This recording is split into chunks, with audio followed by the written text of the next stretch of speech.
আমি ডিজিপিকে 72 ঘন্টা টাইম দিয়েছি। তিনি আমাকে, আমি যা ফাইন্ডিংস পেয়েছি, ওনার যে অ্যাডমিনিস্ট্রেটিভ প্রসিডিওর রয়েছে, প্রসিডিওর অনুযায়ী একটা রিপোর্ট দেবেন। রিপোর্ট দেওয়ার পরে অ্যাডমিনিস্ট্রেটিভ পার্টে আমাদের যে অ্যাকশন নেওয়ার, আমাদের কোনো লোকের যদি কোনো ওই টাইমের মধ্যে কোনো শিথিলতা থাকে 1%ও, সেক্ষেত্রেও খুব স্ট্রং অ্যাকশন নেওয়া হবে। আর মব লিঞ্চিং করে যে নিরীহ লোকটাকে বা ছেলেটাকে মেরে দিয়েছে, আনমেরিড একটি ইয়াং বয়, সেখানেও যারা হত্যাকারী তাদেরকেও প্রপারলি মার্ডার কেসে যুক্ত করা হবে। এবং পুলিশকে ডাইরেক্ট ইনস্ট্রাকশন আছে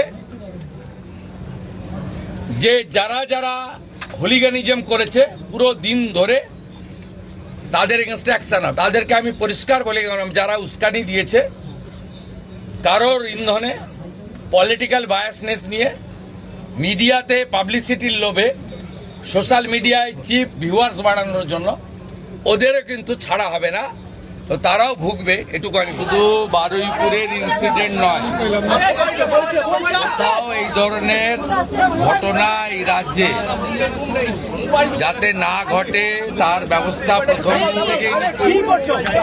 আজকে এখান থেকে রাজ্যের সমস্ত থানার ওসিআইসি সিপিএসপিদের সঙ্গে আমাদের কথা হয়েছে। আমি শুধু একটা কথাই বলবো যে সরকার এক্ষেত্রে যা করার করছে, এবং আমার সঙ্গে ওই আমাদের পরিবার, প্রথমত যে পরিবারটি ক্ষতিগ্রস্ত হয়েছে, এক রত্তি একটি ছোট্ট কন্যা সন্তানের উপর পাশবিক অত্যাচার করে খুন করা হয়েছে, তারাও মিট করেছে। তারা নিশ্চয়ই আপনাদের বলেছে বা না বললেও আমার জানার বিষয় নয়। আমি কথা বলে স্যাটিসফাইড এবং আমার মনে হচ্ছে ওরাও স্যাটিসফাইড। আমি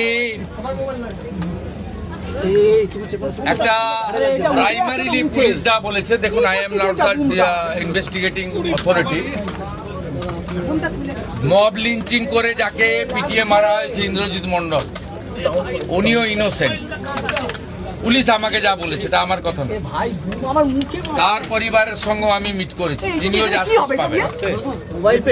যত পুলিশের গাড়ি ভেঙেছেন, রেল লাইন উপড়েছেন, প্রায় অ্যাপ্রক্স 200 আইডেন্টিফাইড হয়েছে, প্রত্যেককে অ্যারেস্ট করা হবে। একটা লোককেও ছাড়া হবে না। পিছন থেকে যারা উস্কেছেন পলিটিক্যাল লোক, যারা ইলেকশনে রিজেক্ট হয়েছেন, কেউ ক্ষমতা থেকে গেছেন, কেউ শূন্য থেকে এক হয়েছেন, এবং radical force, anti national force যারা পিছন থেকে উস্কেছেন, তাদেরকেও আইডেন্টিফাই করা হয়েছে। তাদের কল রেকর্ড ইত্যাদি ডিজিপির নেতৃত্বে এসটিএফ সব কালেক্ট করেছে।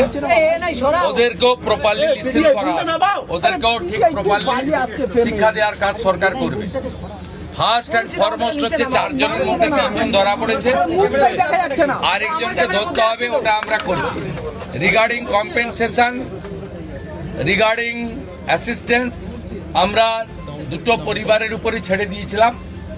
ওরা কিছু কথা আমাকে বলেছে, আমি উইদিন এ উইক আসবো এবং দুটো ফ্যামিলিতে যাব। তখন সরকার, ওরা যা চেয়েছে, সরকার যা করলো দেখতে পাবেন। সূর্যপুরে ভিকটিম ফ্যামিলি একটা আউটপোস্ট চেয়েছেন, আমরা আউটপোস্টও ডিজিপি এইচএসকে বলেছি করতে হবে। প্রয়োজন হলে রেন্টাল বাড়ি নিয়ে খনি চালু করতে হবে, এবং আমি যখন ভিকটিমদের সঙ্গে মিট করতে আসবো তখন আউটপোস্টের ইনোগ্রেশন হবে। আমরা এখানে অনেকগুলো ডিসিশন নিয়েছি, সেগুলো প্রপারলি আমরা দেখব।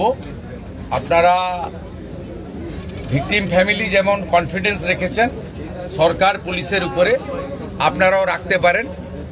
আমার মনে হয় না এর আগে কোনো পুলিশ মন্ত্রী বা মুখ্যমন্ত্রী এই ধরনের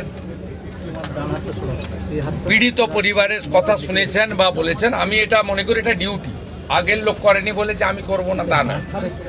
আমি এখানে এমপি এমএলএ পলিটিক্যাল পার্টিকে ডেকেছিলাম। এমপি সায়নী ঘোষ তিনি মিট করেছেন, মাননীয় বিধায়ক প্রাক্তন স্পিকার বিমান ব্যানার্জি মিট করেছেন। 1-to-1 কথা হয়েছে, সেটা আমি বাইরে বলবো না। আমার মনে হয়েছে তারাও স্যাটিসফাইড। বিজেপি 3 জন এমএলএ মিট করেছেন, গোসাবার বিকর্ণ নস্কর, রূপা গাঙ্গুলি এবং দেবাশিস ধর। তারাও কিছু বক্তব্য আমাকে বলেছেন, তাদেরকেও আমি সরকার এবং পুলিশের কতটা প্রোগ্রেস হয়েছে ব্রিফ করেছি।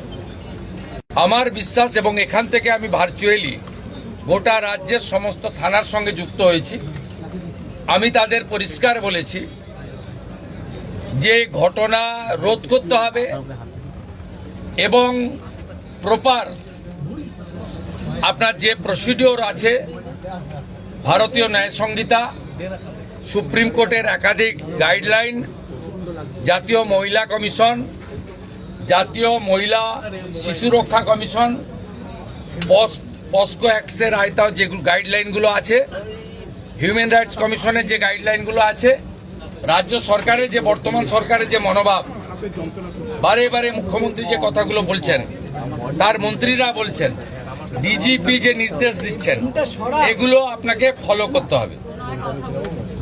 আমরা পুরো বিষয়টা দেখেছি। এখানে মিসিং ডায়েরি হয়েছে আগের দিন রাত্রিবেলা 11:50 PM। তারপরে ক্রমান্বয়ে যে ঘটনাগুলো হয়েছে মিনিট টু মিনিট আমি প্রাইমারি অ্যানালাইসিস করেছি। সূর্যপুর থানার ক্যাম্প ইনচার্জ দিদেন IC Baruipur, SDPO Baruipur, additional SP Baruipur, in presence of the DGP and SP ADG IG, আমরা আমাদের পার্টও পুরো অ্যানালাইসিস করেছি। আমি ডিজিপিকে 72 ঘন্টা টাইম দিয়েছি। তিনি আমাকে, আমি যা ফাইন্ডিংস পেয়েছি, ওনার যে অ্যাডমিনিস্ট্রেটিভ প্রসিডিওর রয়েছে, প্রসিডিওর অনুযায়ী একটা রিপোর্ট দেবেন। রিপোর্ট দেওয়ার পরে অ্যাডমিনিস্ট্রেটিভ পার্টে আমাদের যে অ্যাকশন নেওয়ার, আমাদের কোনো লোকের যদি কোনো ওই টাইমের মধ্যে কোনো শিথিলতা থাকে 1%ও, সেক্ষেত্রেও খুব স্ট্রং অ্যাকশন নেওয়া হবে। আমি পাওয়ারে আসার পরে বা মুখ্যমন্ত্রিত্ব দায়িত্বের পরে আরজি করের মামলায় 3 জন টপ আইপিএস অফিসারকে সাসপেন্ড করেছি। এক্ষেত্রে আমার মেসেজ খুব ক্লিয়ার আছে, সবাই সেটা দেখেছে।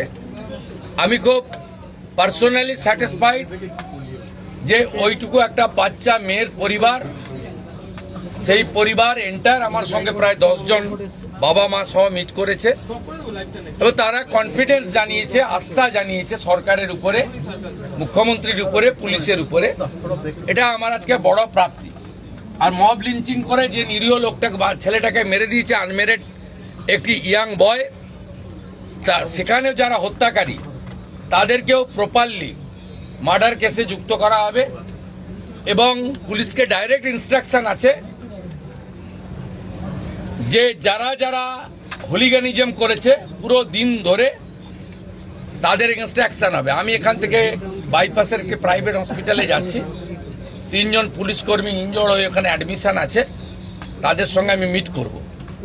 প্রায় 200-র বেশি আইডেন্টিফাইড লোক, তাদেরকে আমি পরিষ্কার বলে গেলাম যারা উস্কানি দিয়েছে কারোর ইন্ধনে, পলিটিক্যাল বায়াসনেস নিয়ে, মিডিয়াতে পাবলিসিটির লোভে, সোশ্যাল মিডিয়ায় চিপ ভিউয়ার্স বাড়ানোর জন্য, ওদেরও কিন্তু ছাড়া হবে না, তো তারাও ভুগবে, এটুকু আমি বলে দিই।